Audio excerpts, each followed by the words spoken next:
પંચમહાલ જિલ્લા કોંગ્રેસના કાર્યકારી પ્રમુખ તરીકે અજીતસિંહ ભાતીની નિમણૂક કરાઈ। સ્થાનિક સ્વરાજ્યની ચૂંટણીઓને ધ્યાનમાં રાખીને કોંગ્રેસ પાર્ટીએ મહત્વનો નિર્ણય લીધો છે। પંચમહાલ જિલ્લામાં કાર્યકારી પ્રમુખ તરીકે અજીતસિંહ ભાતીની નિમણૂક કરવામાં આવી છે। અજીતસિંહ ભાતી પંચમહાલ જિલ્લા કોંગ્રેસમાં લાંબા સમયથી સક્રિય છે અને જિલ્લાના વિવિધ તાલુકાઓમાં તેમનો પ્રભાવ મજબૂત છે। આ નિમણૂક સાથે કોંગ્રેસ પાર્ટીએ જિલ્લા પંચાયત, નગરપાલિકા અને તાલુકા પંચાયતોની ચૂંટણીઓમાં વ્યૂહાત્મક તૈયારીઓ શરૂ કરી દીધી છે। પંચમહાલ જિલ્લા કોંગ્રેસ પ્રમુખ ચેતનસિંહ પરમાર ભાજપમાં જોડાતા સમગ્ર પંચમહાલ કોંગ્રેસમાં ભારે આક્રોશ અને નારાજગી પેદા થયેલ છે।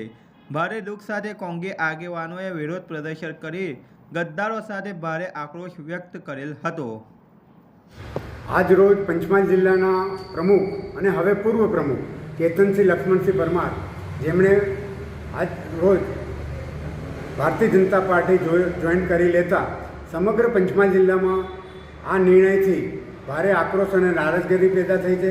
જ્યારે જિલ્લા પંચાયત, નગરપાલિકા, તાલુકા પંચાયત ચૂંટણી બિલકુલ માથે ચાલી રહી છે, એવા સંજોગોમાં આ પગલું જે એમણે ભર્યું છે એ ખૂબ જ દુઃખદ અને ચિંતાનો વિષય છે અને આ તેમના પગલાંથી સમગ્ર પંચમહાલ કોંગ્રેસમાં અને રાજ્ય કોંગ્રેસમાં આવા ગદ્દારો માટે ખૂબ જ નારાજગી અને આક્રોશનું વાતાવરણ પેદા થયું છે।